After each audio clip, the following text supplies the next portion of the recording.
Hallelujah, hallelujah. परमेश्वर को धन्यवाद। परमेश्वर ने एक और बार हम सबको एकत्रित होने के लिए अनुग्रह किया। तो इस महीने में हम यीशु मसीह का जन्म का उत्सव मनाने का इस महीने है। पूरे दुनिया भर में लोग यीशु मसीह का जन्मदिन को मनाते हैं। लेकिन कई बार हम यीशु मसीह का जन्मदिन मनाते हैं, लेकिन क्या सच में हम उसके मकसद को जानते हैं या नहीं जानते? कई बार हमारे क्रिसमस जो है, क्रिसमस ट्री और ये सितारे हैं, और उसके बाद जो सेंटा क्लॉज है उसको हम याद करते हैं जब क्रिसमस है। लेकिन क्रिसमस किसके बारे में है? यीशु मसीह के बारे में। इसलिए मैंने एक नया सीरीज शुरू किया था, यीशु। तो पिछले हफ्ता भी हमने यीशु मसीह के बारे में अध्ययन किया था। आज हम यीशु मसीह कौन है ना? तो एक वचन पढ़ेंगे, मत्ती रचित सुसमाचार अध्याय 16 13 से लेकर 16 तक। मत्ती रचित सुसमाचार अध्याय 16 का 13 से 16 तक पढ़ लीजिए कोई हमारे लिए। यीशु कैसरिया फिलिपी के प्रदेश में आया और अपने चेलों से पूछने लगा, लोग मनुष्य के पुत्र को क्या कहते हैं? लोग मनुष्य के पुत्र को क्या कहते हैं? मतलब अपने बारे में वो पूछ रहे हैं। उन्होंने कहा, कुछ तो यूहन्ना बपतिस्मा देने वाला कहते हैं। कोई कहते हैं आप यूहन्ना बपतिस्मा देने वाले हो, कुछ एलिया, कोई कहते हैं आप एलिया हो, और कुछ यर्मिया या भविष्यवक्ताओं में से कोई एक कहते हैं। कोई कहते हैं यिर्मयाह, कोई कहते हैं बहुत सारे भविष्यवक्ताएं हैं, उनमें से एक ही एक होगा। उसने उनसे कहा, लेकिन यीशु मसीह उनसे पूछा, परंतु तुम मुझे क्या कहते हो? तुम मुझे क्या कहते हो? शमौन पतरस ने उत्तर दिया, तू जीविते परमेश्वर का पुत्र मसीह है। तू जीविते परमेश्वर का पुत्र मसीह है। हालेलुया। तो आज परमेश्वर हमसे भी यही सवाल पूछ रहे हैं, आप मेरे बारे में या मुझे क्या है? उनसे क्या पूछा? तुम मुझे क्या कहते हो? आप यीशु मसीह, हम यहाँ बैठे हुए हर व्यक्ति, हम यीशु मसीह को क्या कहते हैं? आपके लिए यीशु मसीह कौन है? साइमन पतरस ने कहा, तू जीवित परमेश्वर का पुत्र है, लेकिन आपके लिए कौन है ना? तो मैं उस सवाल को आपके मन में डालते हुए आज का प्रचार करना चाहता हूं। मैं आज यीशु मसीह को जीवित वचन के रूप में आपका बीच में रखना चाहता हूं। यीशु मसीह कौन है? जीवित वचन है। हालेलुया। यीशु मसीह कौन है? सब बोलो, जीवित वचन है। आज जो आपके हाथ में बाइबल है वो जीवित वचन नहीं है, वो क्या है? लिखित वचन है। क्या वचन है? लिखित वचन है। लेकिन यीशु मसीह जो है जीवित वचन है। ठीक है, तो उसके बारे में आज हम अध्ययन करेंगे। पढ़िए यूहन्ना रचित सुसमाचार अध्याय 1 से लेकर 3, उसके बाद 14। आदि में वचन था, आदि में वचन था। आदि में क्या था? वचन। आदि मतलब कब? शुरुआत, सबसे पहले आदि में क्या था? वचन था। ठीक है, आगे। और वचन परमेश्वर के साथ था। वचन परमेश्वर के साथ था, और वचन परमेश्वर था। और वचन परमेश्वर था। हालेलुया। आदि में क्या था? वचन था, और वचन परमेश्वर के साथ था, और वचन ही क्या था? परमेश्वर था। आज हम यीशु मसीह के बारे में सीख रहे हैं। यीशु मसीह कौन है? जीवित वचन है। एक मरा हुआ वचन नहीं है, एक लिखित वचन नहीं है, वो जीवित वचन है। हालेलुया। तो आगे पढ़िए। यही आदि में और वचन परमेश्वर था। यही आदि में परमेश्वर के साथ था। यही आदि में परमेश्वर के साथ था। आदि में उत्पत्ति 1 का 1, आदि में परमेश्वर ने आकाश और पृथ्वी की सृष्टि की। जब परमेश्वर ने आकाश और पृथ्वी की सृष्टि की, उस समय में कौन था? यही, क्या लिखा है? यही आदि में परमेश्वर के साथ था। तब परमेश्वर ने सारे चीजों को बना रहे थे। आदि में आप पूरे पहला अध्याय पढ़ते हैं, परमेश्वर ने क्या क्या बनाया, ये सब बना रहे थे। उस समय में कौन परमेश्वर के साथ था? वचन। कौन? वचन। वचन किसके साथ था? परमेश्वर के साथ था। कब? आदि में। कब? आदि में। हाँ, ध्यान देकर सुनना, क्योंकि ये वचन जीवित वचन है। जीवित वचन आपका जीवन में कार्य करेगा। तो जब परमेश्वर ये सब बना रहे थे आदि में, उस समय में वचन किसके साथ था? परमेश्वर के साथ था। ठीक है, पढ़िए। सब कुछ उसी के द्वारा उत्पन्न हुआ। सब कुछ। सब कुछ मतलब सब कुछ। जो चीज आज हम देख रहे हैं, है ना, जो चीज आज हम देख रहे हैं, आज जो चीज आज हम इस्तेमाल कर रहे हैं, सब कुछ किसके द्वारा बनाया गया? उसके द्वारा बनाया गया। किसके द्वारा? वचन के द्वारा। किसके द्वारा? वचन के द्वारा। ध्यान, वचन याद रखना, ठीक है। सब कुछ किसके द्वारा बनाया गया? वचन के द्वारा बनाया गया। हाँ, पढ़िए। और जो कुछ उत्पन्न हुआ है उसमें से कोई भी वस्तु उसके बिना उत्पन्न नहीं हुई। हाँ, जो भी कुछ बनाया गया उसमें से कुछ भी उसका बिना नहीं हुई। किसके बिना? वचन के बिना। ठीक है, ध्यान देकर वचन याद रखिए। जो भी कुछ यहाँ बात हो रही है वो किसके बारे में हो रही है? वचन के बारे में। मतलब जो भी कुछ बना था वो किसके द्वारा बनाया गया? वचन के द्वारा। और जो भी चीज आप देख रहे हैं वो इसका बिना बनाया नहीं गया। किसके बिना? वचन के बिना। ठीक है, हाँ। और उसके बाद 14 पढ़िए। आप घर पे आपके पास समय है तो घर में जाके आप इस पूरे अध्याय को एक बार पढ़िए। आपको बहुत अच्छे से कैसे वचन जीवित वचन बना उसके बारे में हम अध्ययन कर सकते हैं। तो आज हमें समय इतना लंबा नहीं है, इसलिए मैं डायरेक्ट 14 वचन में जा रहा हूं। पढ़िए 14। और वचन देहधारी हुआ। हाँ, और वचन क्या हुआ? देहधारी। देहधारी हुआ मतलब देह को धारण किया, देह के रूप ले लिया। क्या? वचन। जिस वचन आदि में परमेश्वर के साथ था, जो परमेश्वर खुद था, वो वचन क्या बना? देहधारी हुआ, एक देह को धारण किया। हाँ, और अनुग्रह और सच्चाई से परिपूर्ण होकर हमारे बीच में डेरा किया। हाँ, और क्या किया?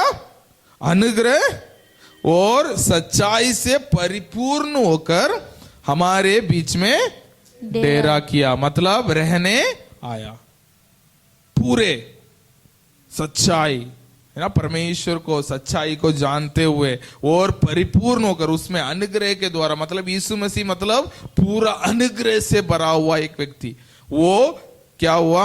हमारे बीच में डेरा किया। हाँ, और हमने उसकी ऐसी महिमा देखी। हमने उसकी ऐसा महिमा देखी जैसी पिता के एकलौते की महिमा। जैसे पिता की एकलौती की महिमा। तो मतलब पिता का एकलौता बेटा, है ना, तो वो क्या है? वचन था।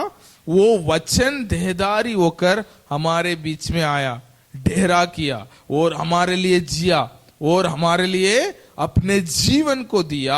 और तीसरे दिन वो क्या किए? जी उठे और अनंत काल के लिए, है ना, पिता के दाहिने हाथ में जाकर बैठ गया। और वहां से एक दिन हमारे साथ हमें लेने के लिए वहां से वापस आएंगे। ये हमारा विश्वास है। वो कौन है? वचन है। तो वचन जो देहधारी हुआ वो कौन है? यीशु मसीह। जो वचन देह को धारण करके इस दुनिया में आया वो कौन है? यीशु मसीह। तो उस यीशु मसीह के बारे में आज हम अध्ययन करते हैं। तो वो जीवित वचन वो अनंत काल का है। पहली बात आज हम जो सीख रहे हैं वो क्या है? वो जीवित वचन अनंत काल का है। क्योंकि इसमें वचन में क्या लिखा है? क्या? आदि में वचन था। और ये जो वचन लिखा गया उस समय में वचन उनके बीच में आके डेरा किया। और वो वचन आज क्या है? जीवित है। हालेलुया। तो वचन अनंत काल का है। तो इसका मतलब यीशु मसीह अनंत काल का है। इब्रानियों अध्याय 13 का 8 पढ़िए। इब्रानियों अध्याय 13 का 8। ठीक है, हम आज वचन और यीशु मसीह को कंपेयर कर रहे हैं। ठीक है, तो आप पढ़िए 13 का 8 जल्दी। यीशु मसीह कल आज और युगानुयुग एक सा है। मतलब यीशु मसीह आज कल और युगानुयुगा तक एक सा है। मतलब कल मतलब आदि में वो एक जैसा थे, आज भी वैसा है, और आप युगानुयुगा तक देखेंगे यीशु मसीह एक जैसा होंगे। उसी चीज को वचन के बारे में भी लिखा गया। आप पढ़िए यशायाह का पुस्तक अध्याय 40 का 8। यशायाह अध्याय 40 का 8 में क्या लिखा है?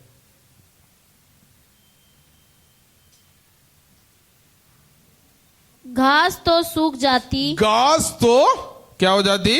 सूख जाती, और फूल मुरझा जाता है, और फूल मुरझा जाता है, परंतु हमारे परमेश्वर का वचन सदैव अटल रहेगा। लेकिन हमारे परमेश्वर का वचन सदैव अटल रहेगा। इसका मतलब कल, आज और युगानुयुगा तक वो भी एक जैसा रहेगा। आप वचन को और यीशु मसीह को अलग नहीं कर सकते। मतलब यीशु मसीह आज कल और युगानुयुगा तक एक जैसा है, वैसे ही परमेश्वर का वचन भी आज कल और युगानुयुगा तक वो एक जैसा रहेगा। इस दुनिया पलट जाएगी, लेकिन परमेश्वर का वचन कभी खत्म नहीं होगा। हालेलुया। तो एक चीज, आप एक और वचन पढ़िए, यूहन्ना रचित सुसमाचार अध्याय 8 का 58 और 59, 58 और 59। यूहन्ना रचित सुसमाचार अध्याय 8 का 58 और 59।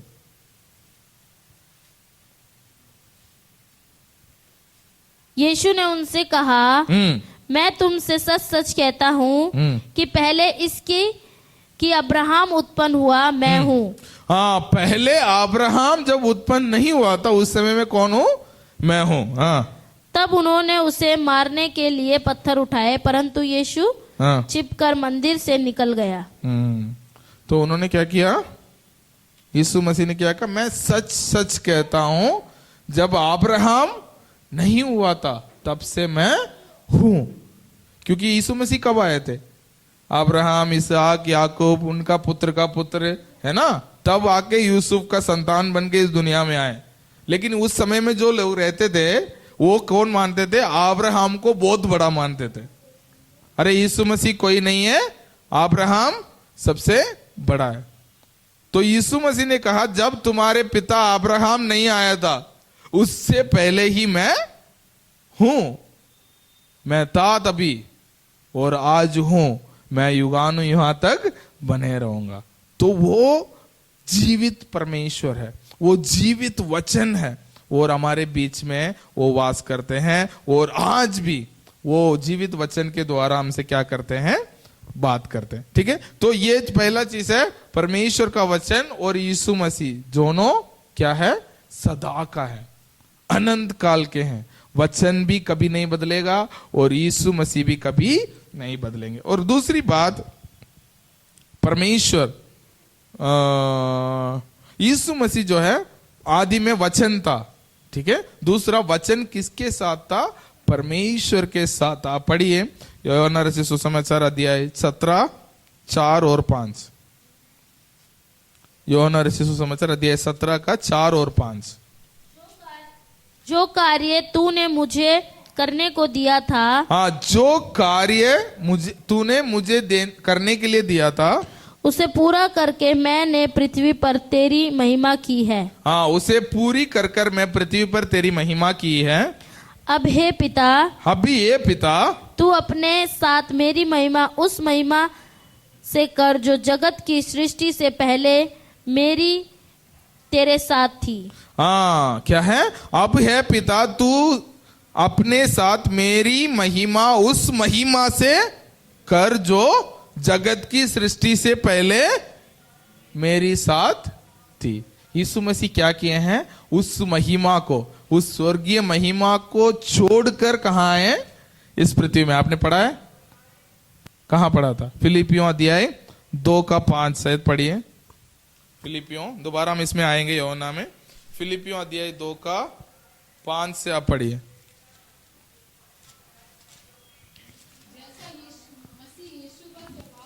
हाँ हाँ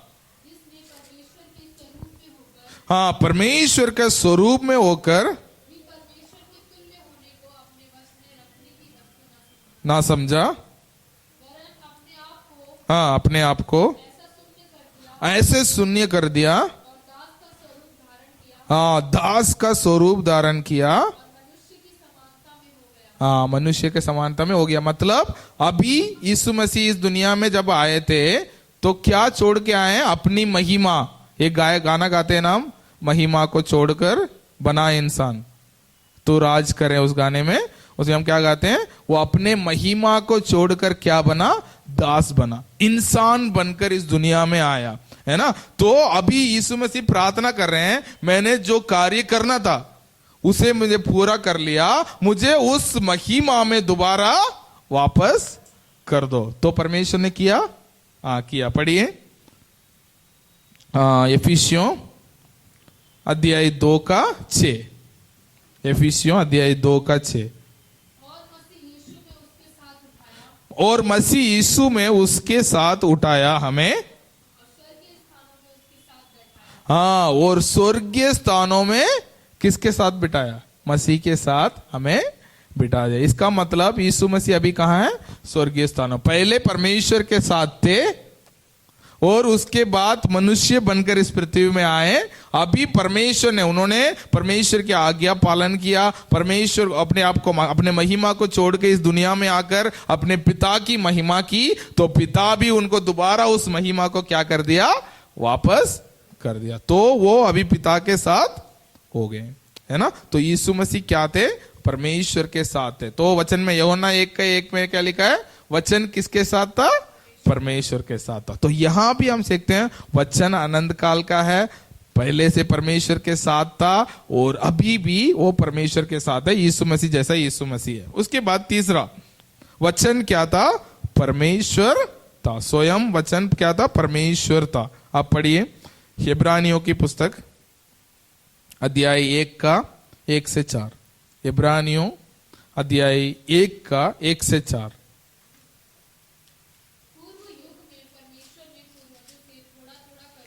हाँ, पूर्व युग में परमेश्वर ने अपने पूर्वजों से तोड़े तोड़े कर कर, हाँ, बाती बाती से भविष्यवक्ताओं के द्वारा बात की। कैसे? पुराने नियम में परमेश्वर ने एक ही साथ परमेश्वर के बारे में नहीं बताया। परमेश्वर यहोवा राफा है, किसी के द्वारा बताया। परमेश्वर यहोवा निसी है, और किसी के द्वारा बताया। यहोवा परमेश्वर यहोवा शालोम है, और किसी के द्वारा बताया। तोड़ा तोड़ा तोड़ा करके अपने आप को परमेश्वर ने क्या किया? रिवील किया। आप परमेश्वर को जानना है तो क्या करना पड़ेगा? पूरा पुराना नियम को पढ़ना पड़ेगा। आप एक चीज लेकर, अरे परमेश्वर यहोवा राफा है, इतना ही है बस, ऐसा खत्म नहीं कर सकते हो। आपको परमेश्वर को जानने के लिए क्या करना पड़ेगा? पूरा पुराना नियम को पढ़ना पड़ेगा, तब आपको पता चलेगा कि परमेश्वर कौन है। लेकिन आप अभी पढ़िए आगे। और इन अंतिम दिनों में हमसे अपने पुत्र के द्वारा बातें की, हाँ, जिससे उसने सब सारे वस्तुओं को वारिस ठहराया, हाँ, उसी के द्वारा उसने सारे सृष्टि भी रची है। हाँ हाँ, वो वह किसका महिमा का प्रकाश है? परमेश्वर का महिमा का प्रकाश कौन है? यीशु मसीह है। हाँ हाँ, उसकी तत्व की छाप है। मतलब क्या है? बिल्कुल परमेश्वर को आपको जानना है, क्या करना है? यीशु मसीह को देखोगे तो परमेश्वर को आप जान जाओगे। यीशु मसीह को आप देखोगे तो, क्योंकि मतलब बिल्कुल उसका तत्व के छाप है। जैसे कि आपने देखा होगा ना, जैसे स्कूल का सील मारा जाता है, तो मतलब क्या है? यहां जो लिखा हुआ वो बिल्कुल वहां छप जाता है। वो जैसा है, परमेश्वर कौन है उसे देखना है तो किसको देखना है? यीशु मसीह को देखना है। हाँ पढ़िए। हाँ, संभालता है।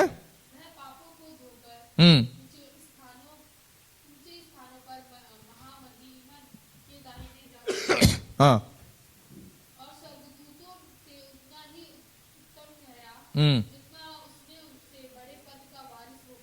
ठीक है, यहाँ लिखा है कि सब वस्तुओं को अपनी सामर्थ के वचन से संभालता है। क्या करता है? वचन के द्वारा संभालता है। तो सारे चीज को संभालता कौन है? यीशु मसीह है। वचन के द्वारा संभालता है, मतलब यीशु मसीह के द्वारा सारे चीजों को संभालता है। ठीक है, और ये तो यीशु मसीह है। ठीक है, यीशु मसीह किसका? बिल्कुल परमेश्वर का छाप है ना। तो यदि आप परमेश्वर को देखना चाहते हैं, यीशु मसीह को आप देख लोगे तो आपको परमेश्वर दिख जाएगा। यीशु मसीह क्या करते हैं? सबसे प्रेम करते हैं। इसको मतलब परमेश्वर भी सबसे प्रेम करते हैं। यीशु मसीह क्या करते थे? सबको चंगा करते थे। यीशु मसीह के पास जितने भी लोग आए थे, वचन में लिखा गया है कि 4-5 को छोड़कर सबको चंगा कर दिया, है ना। क्या लिखा है? सबको, जितने भी उसके पास आए सबको चंगा किया। मैं बोल रहा हूं 4-5 को छोड़कर सबको चंगा कर दिया ना। सब लोग बोल रहे हैं हाँ जी। हाँ नहीं, हाँ, उन्होंने क्या किया? 4-5 को नहीं छोड़ा, एक को भी उन्होंने नहीं छोड़ा। जितनों ने उसके पास आए हैं सबको उन्होंने क्या किया? चंगा किया। तो यीशु मसीह, तो इसका मतलब परमेश्वर भी क्या चाहते हैं? सबको चंगा करना चाहते हैं। यीशु मसीह क्या करते? पापियों को देखकर तरस खाते थे, है ना। तो परमेश्वर भी तरस खाते हैं। तो यीशु मसीह को आपने देख लिया, यीशु मसीह को गुण को आपने पढ़ लिया, इसका मतलब आपने किसको पढ़ लिया? परमेश्वर को जान लिया है। ठीक है, तो आप पढ़िए वचन क्या है? इब्रानियों 4:12 और 13।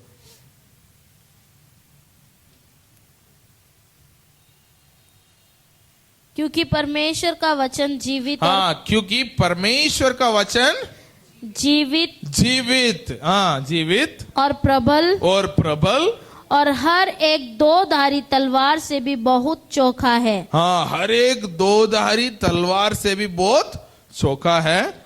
और प्राण और आत्मा को और गांठ और गुदे को अलग करके प्राण और आत्माओं को वो अलग कर देता है। हाँ, आर पार छेदता है और मन की भावनाओं और विचारों को जांचता है। और हमारे मन के विचारों को और भावनाओं को क्या करता है?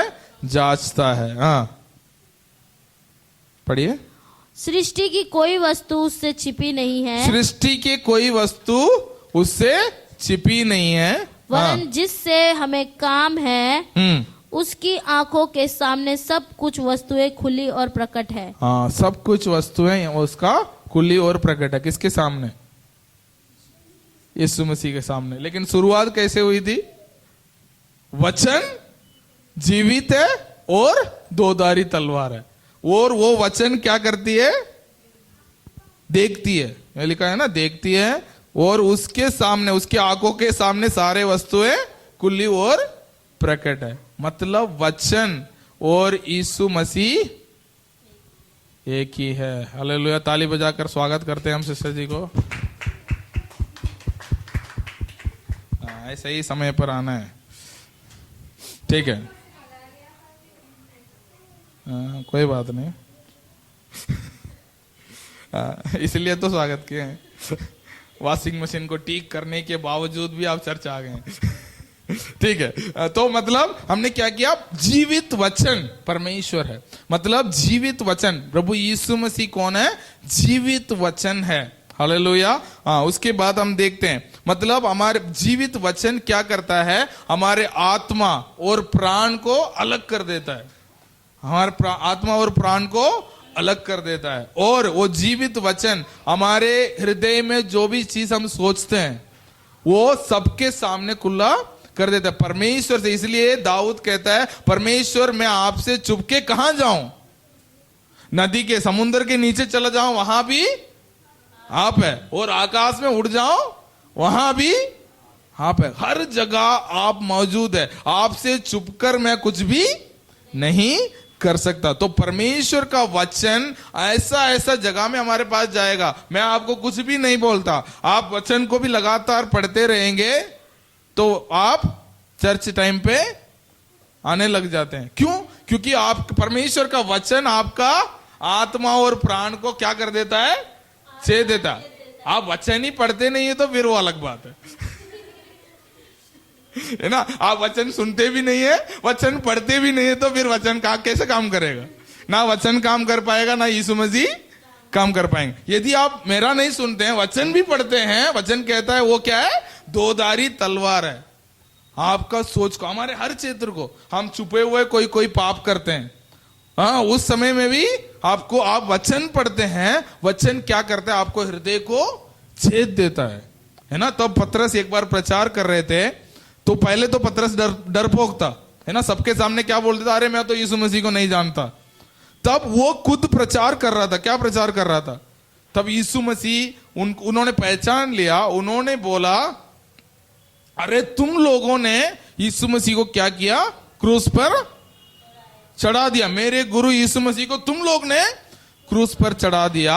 तो वचन में, आप उस प्रेरितों के पुस्तक में वचन याद नहीं है, उसमें लिखा गया है कि उनका हृदय चित गया, वो रोते हुए पतरस के पास आए, क्या कहें, अरे हमने यीशु मसीह को क्या कर दिया, क्रूस पर चढ़ा दिया। मतलब उन्होंने वचन प्रचार किया, बस वो वचन क्या किया, उनके हृदय में छेद कर उनका मन को बदला।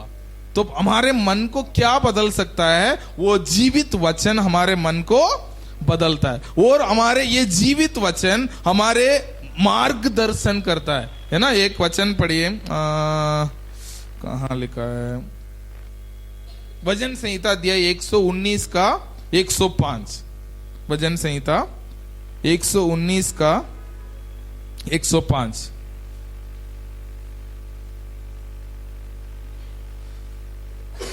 क्या लिखा है,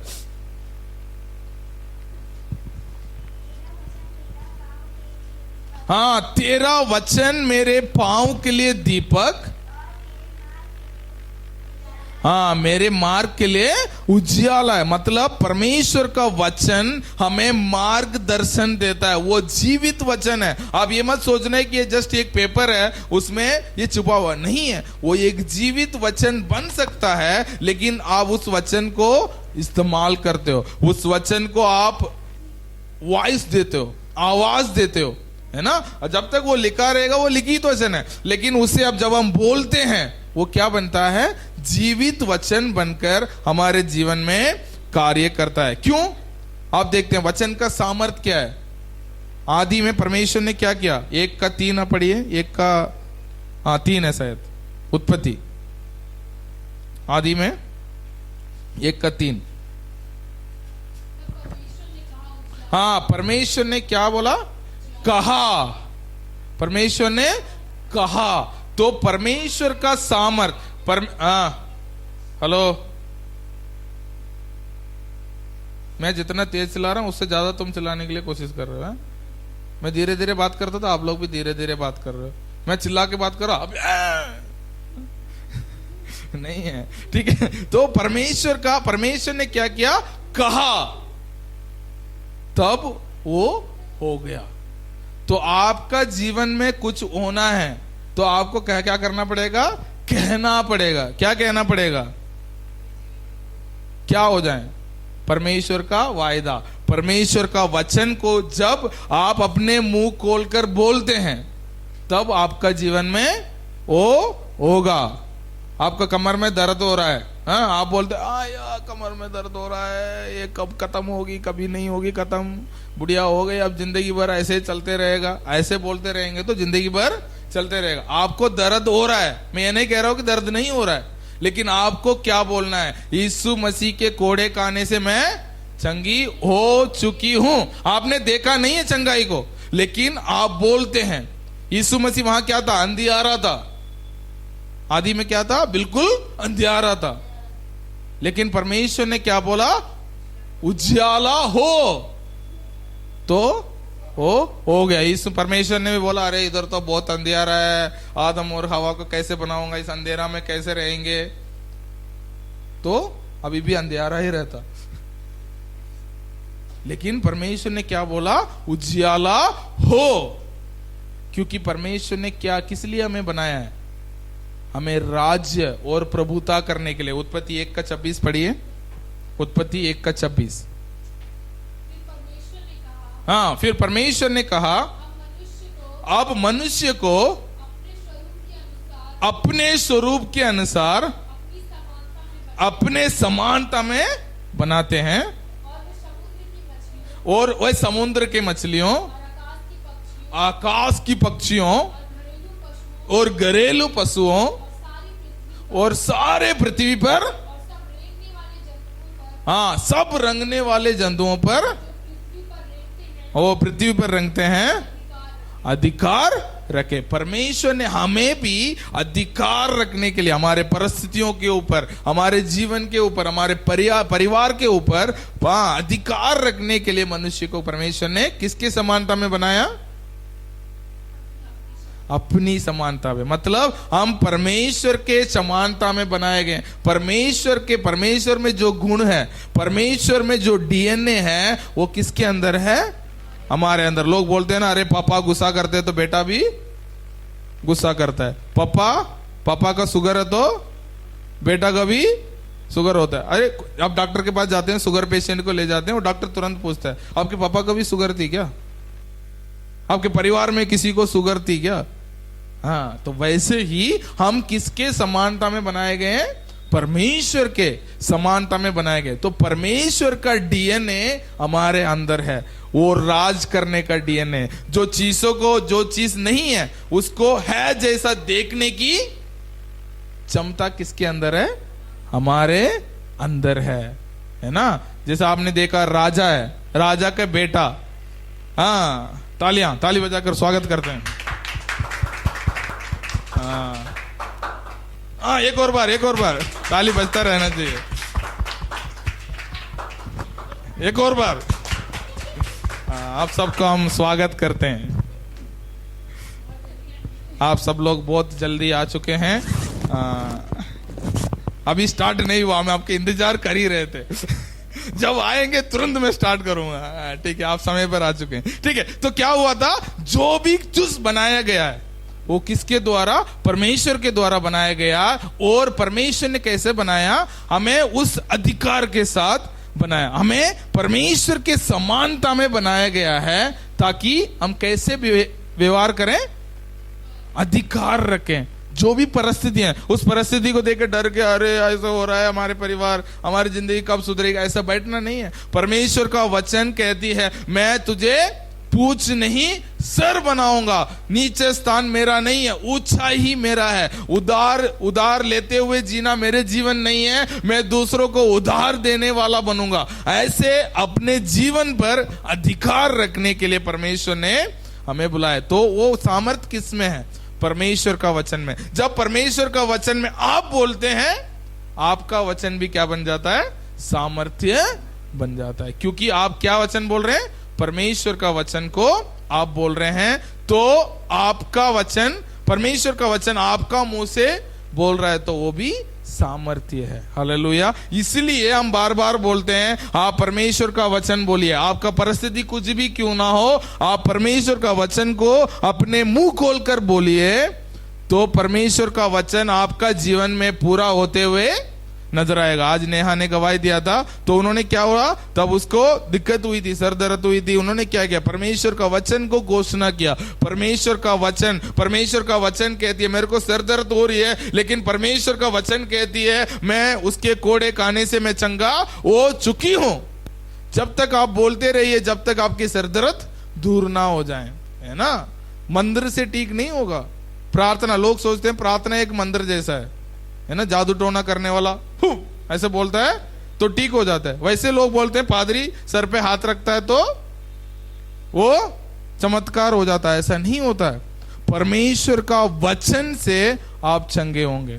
मैं क्या बोलूंगा? मैं प्रार्थना भी यही करूंगा कि आपके यीशु मसीह के कोड़े खाने से आप चंगे हो जाओ, यही प्रार्थना करूंगा। वही वचन आपके मुंह से निकलेगा, तभी आप चंगे होंगे। हाँ, चमत्कार परमेश्वर के राज्य में होती है, लेकिन आप यही सोचते रहो, अरे रोज मैं हाथ रखवाऊंगा ठीक हो जाएगी, प्रार्थना करवाऊंगा ठीक हो जाएगी। नहीं है। आपको क्या होना है? परमेश्वर का वचन को आपको बोलने वाले, बोलकर जय पाने वाला आप होना चाहिए। तो परमेश्वर का वचन जीवित वचन। टिया इधर आओ, तुम इधर आओ, यहां बैठो,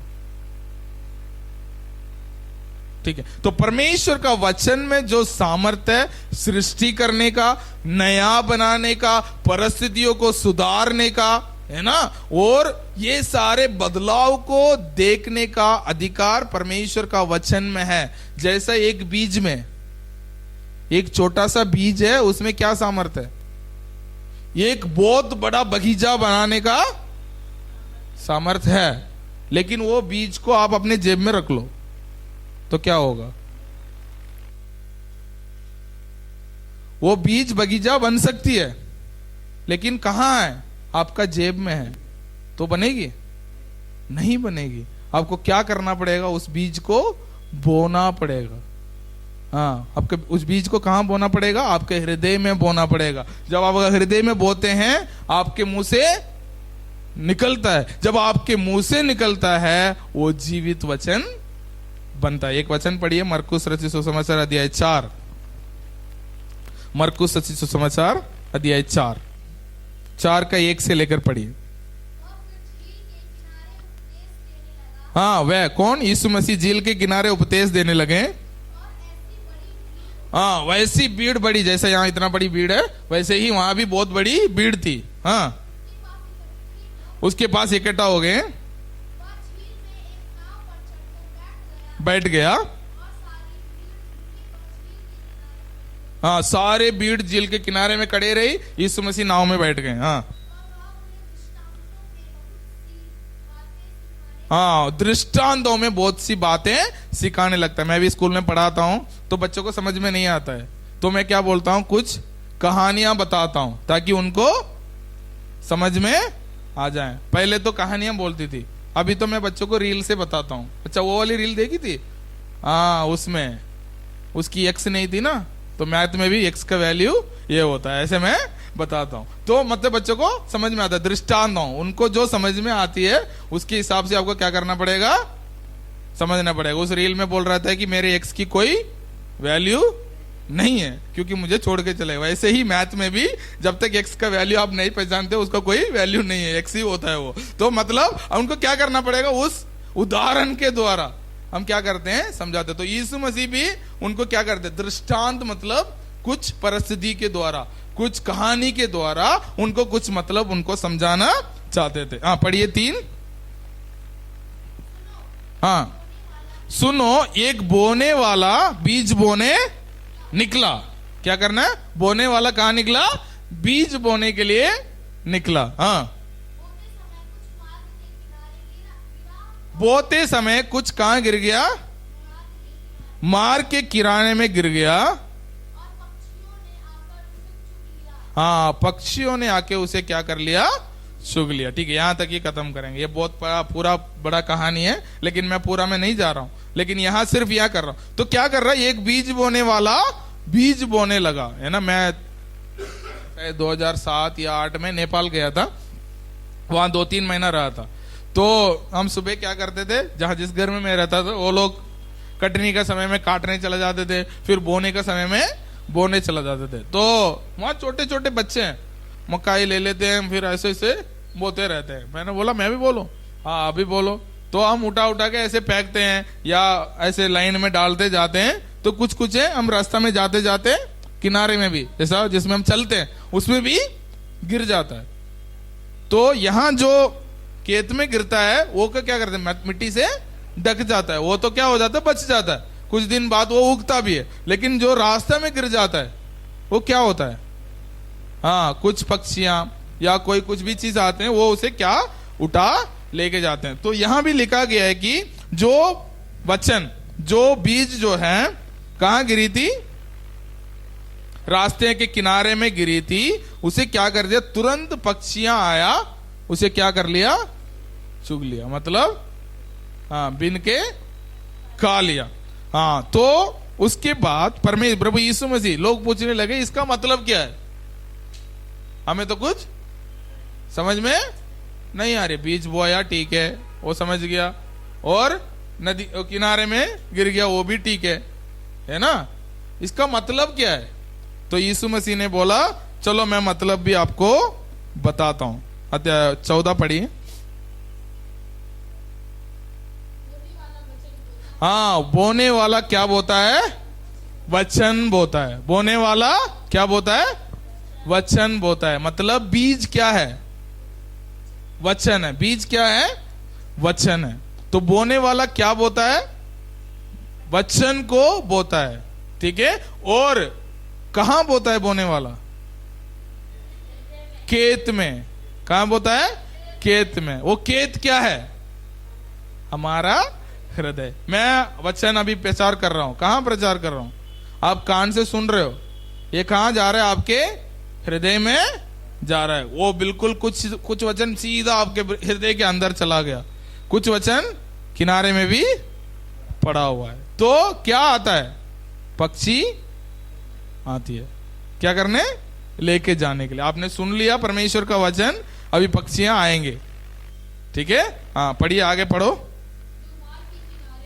हाँ, मार्ग, जो मार्ग के किनारे हैं, जहां वचन बोया जाता है। हाँ, जो वे हैं, हाँ, जिन्होंने वचन सुनिए। सबने सुना? सुना है नहीं सुना? हाँ, आपने सुना वचन। हाँ,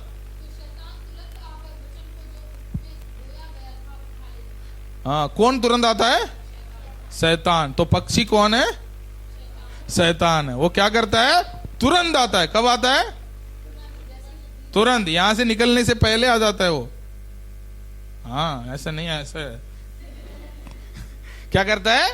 तुरंत आ जाता है।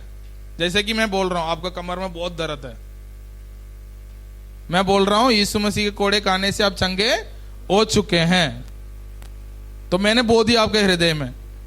ठीक है। तुरंत शैतान कैसे आता है? अरे सबको थोड़ी होता है। कैसे आता है? सबको थोड़ी होता है। एक तुक्के को तुक्के में हो जाता है। सब थोड़ी चंगे होते हैं। दुनिया में सब ठीक हो जाते हैं। ये कौन लेके आता है? शैतान। इसे कहते हैं वचन को चुराना।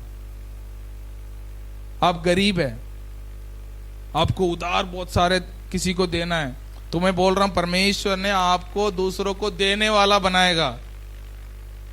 तो आपके मन में शैतान कैसे चुराता है? हमारे हालत देखा? हमारे हालत देखा? ये हालत कभी सुधार सकती है? ऐसे किसी के जिंदगी में हुआ है? सुनने में बहुत अच्छा लगता है, लेकिन होता नहीं है। ऐसे शैतान यही चुरा लेता है। तो घर जाते क्या है? फिर उसके बाद तो आपको याद ही नहीं है। तो इसलिए परमेश्वर का वचन को उसको चुराने नहीं देना है। जो वचन आप सुन रहे हैं, परमेश्वर आपको चंगा करता है, परमेश्वर आपका जीवन में भला करना चाहता है, इस वचन को आपके हृदय में छुपा लेना है।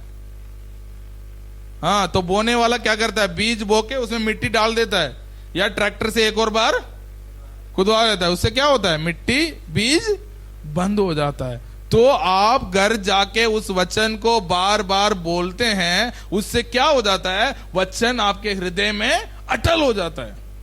शैतान तभी भी लेके आता है। उसका काम है आना, उसका काम है धोखा देना, उसका काम है चोरी करना। पढ़िए यूहन्ना रचित सुसमाचार अध्याय 14 का 10 का 10। यूहन्ना अध्याय 10 का 10। उसका काम क्या है? चोर किसी और काम के लिए नहीं। हाँ, चोर किसी और काम के लिए नहीं, आपको प्यार करने के लिए, आपको पैसा देने के लिए नहीं आता है। किस काम के लिए आता है? परंतु हाँ, केवल चोरी करने और परंतु वो केवल चोरी करने, घात करने और नष्ट करने को आता है। हाँ, नष्ट करने को आता है। लेकिन मैं इसलिए आया हूँ कि वह जीवन पाए और बहुतायत से पाए। हालेलुया। तो चोर किस लिए आता है? वो चोरी करने, नष्ट करने, घात करने। तो शैतान इसलिए आता है, वो आपके मन में संदेह डालने के लिए, आपके मन से वचन को चुराने के लिए, आपके मन से विश्वास को निकालने के लिए शैतान आता है। लेकिन आपको क्या करना है? परमेश्वर का वचन को आपके हृदय में रख लेना है। आप रख लोगे, वो वचन आपके मुंह से निकलेगा। आपका मुंह से जो वचन निकलेगा वो कार्य करेगा। हालेलुया। जो वचन आपका मुंह से निकलता है, जो आपके मुंह से जो शब्द निकलेगी, वो ही आपके 10 साल के बाद आपका जीवन में होगी। आज जो आपके परिस्थिति है, ये किसके अनुसार है? 10 साल के पहले आप जो बोलते थे वो आप है। 10 साल के पहले आप बोलते थे मैं बिजनेसमैन बनूंगा, तो आप बिजनेस कर रहे हो। आप 10 साल के पहले बोलते थे मैं नौकरी करूंगा, तो आज नौकरी कर रहे हैं, है ना। जो 10 साल से पहले आप क्या अपने परिवार के बारे में बोलते थे, सोचते थे, नहीं सोचता तो सब कुछ सोचते हैं, अरे मैं तो वो बनूंगा अंबानी। सोचने से नहीं होता है, आपको बोलना है परमेश्वर के वचन के अनुसार। परमेश्वर का वचन कहता है मैं सर बनूंगा, पूछ नहीं। परमेश्वर का वचन कहता है मैं तुझे ऊंचा उठाऊंगा, ऊंचा उठाएगा। परमेश्वर ने कहा मेरे दुश्मनों के सामने तुझे, तेरे लिए मेज बिछाऊंगा, परमेश्वर बिछाएगा। जो वचन आपके मुंह से निकलता है, आज आपको नहीं दिखेगा होते हुए, लेकिन कल आप मोड़ के देखेंगे उस जगह में आप नहीं रहेंगे, क्योंकि आपने क्या किया? परमेश्वर का वचन को, जीवित वचन को आपने हृदय में रखा और उसके मुंह से उसे अंगीकार किया, तो वचन आपका जीवन में जरूर पूरा होगा। हालेलुया। तो आज से दोबारा मैं आपको उत्साहित करना चाहता हूं, परमेश्वर का वचन को आपका जीवन में घोषणा कीजिए। जो वचन, जो चीज आप देखना चाहते हैं, उसे आपका मुंह से बोलिए। यीशु मसीह जीवित वचन है। यीशु मसीह कौन है? जीवित वचन है। वो कल भी जीवित था, आज भी जीवित है और हमेशा वो जीवित रहेगा। परमेश्वर का वचन कल, आज और हमेशा एक सा है, वो कभी नहीं बदलता। परमेश्वर का वचन आपका जीवन में, आज परमेश्वर ने आपसे बात किया है, वो उसका वचन को जरूर आपका जीवन में पूरा करेगा। आप क्या करना है? उस वचन में बने रहना है, उस वचन को आपके मन में रख देना है। परमेश्वर, आप मेरे परिवार के लिए भलाई की बोले थे, मेरे परिवार में क्या होगा? भलाई होगा। मैं भलाई को मेरे जीवन में देखूंगा, मेरे जीवन भर मैं भलाई को देखूंगा। करुणा, भलाई मेरे जीवन में बनी रहेगी। इस वचन को आप दृढ़ बने रहिए, वचन आपका जीवन में जरूर पूरा होगा। तो यीशु मसीह जीवित वचन है। परमेश्वर का वचन जीवित है, वो दोधारी तलवार है, आपके हृदय को बदल देता है, आपके मन को बदल देता है। कैसे? जब उस वचन को आपके हृदय में रखेंगे और वचन को आप बोलेंगे, वो वचन आपका जीवन में पूरा होते हुए आप देखेंगे। आए हम सब लोग खड़े होंगे। परमेश्वर का वचन जो हमने सुना था, चोर चोरी करने और घात करने और चुराने के लिए आता है, लेकिन परमेश्वर हमें जीवन देने के लिए आया है। परमेश्वर हमें जीवन देने के लिए आया है। वो जीवित परमेश्वर आज भी जीवित है। वो वचन कहती है मनुष्य केवल रोटी से नहीं, परंतु परमेश्वर के मुंह से निकलता हुआ हर वचन से जीवित रहता है। आप बोलिए, परमेश्वर मैं आपके वचन से जीवित रहूंगा, मैं आपके वचन को मेरे जीवन में घोषणा करूंगा। मेरे मुंह खोलकर मैं परमेश्वर के वचन को बोलूंगा और परमेश्वर का वचन को आपके वचन को मेरे जीवन में पूरे होते हुए मैं देखूंगा। आइए हम प्रार्थना करें थोड़ी देर। परमेश्वर